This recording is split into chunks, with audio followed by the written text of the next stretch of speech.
Assalamualaikum warahmatullahi wabarakatuh. Perkenalkan, nama saya Firdausa Mutmainah dari kelas 10 akuntansi, ingin menyetor SKU nomor 11. Pengertian dan fungsi AD atau ART Gerakan Pramuka. Pengertian: AD atau ART merupakan ketentuan dasar dan ketentuan operasional bagi suatu organisasi yang mencerminkan aspirasi, visi dan misi Gerakan Pramuka.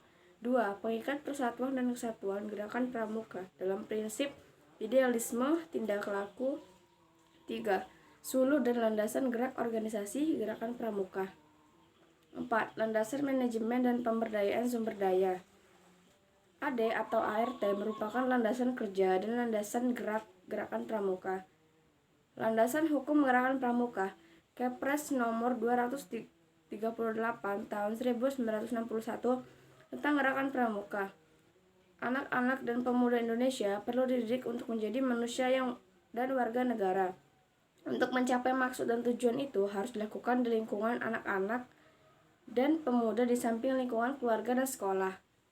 Sesuai TAP MPRS nomor 1 MPRS 1960 tentang GBHN dan TAP MPRS nomor 11 MPRS 1960 tentang garis besar pola pembangunan nasional semesta berencana tahapan pertama 61-69. Sejarah singkat AD atau ART Gerakan Pramuka.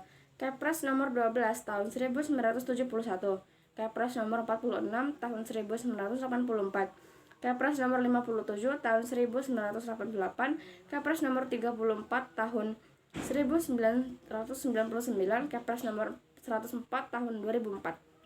Pokok-pokok penting AD atau ART. Pembukaan memuat dasar filosofi dan histori ketentuan. Eksistensi, nama, status, dan tempat. Asas, tujuan, tugas pokok, dan fungsi. Sistem AMONG, PDK, KH, MK, M, dan kiasan dasar. Organisasi, anggota, jenjang organisasi kepengurusan. Musyawarah dan referendum. Pendapatan, kekayaan.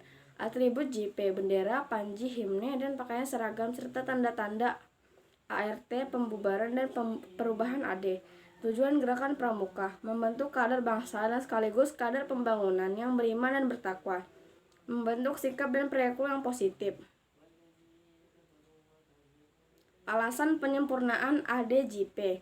AD merupakan landasan kerja JP. JP dihadapkan pada lingkungan yang berubah serta tantangan baru.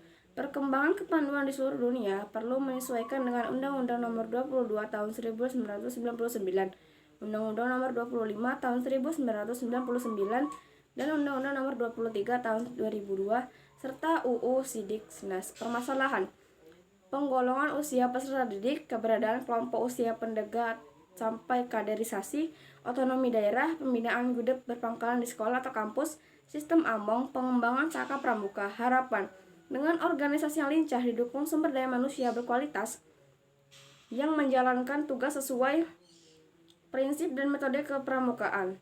Penyempurnaan berdasarkan keputusan Munas 2003. Alinea 3 pembukaan. Menyesuaikan dengan paradigma baru yang menyertakan kaum pemuda. Alinea 5 pembukaan. Sistem AMONG tidak hanya ditempatkan sebagai bagian dari metode. Ketentuan yang disempurnakan. Pasal 4 AD penegasan formulasi tujuan dengan menambahkan guna mengembangkan. Pasal 5 AD ditambahkan rumusnya sebagai menjadi serta membangun dunia yang lebih baik. Pasal 8 AD selain mengatur upaya ditambahkan juga usaha yang dilakukan JP. Pasal 9 sistem AMONG. Pasal 16 Pandega masuk dalam kualifikasi anggota Dewan Dewasa Pemuda. Pasal 16A anggota muda dan anggota dewasa. Pasal 20 pergantian pengurus terdiri dari unsur pengurus lama dan unsur pengurus baru.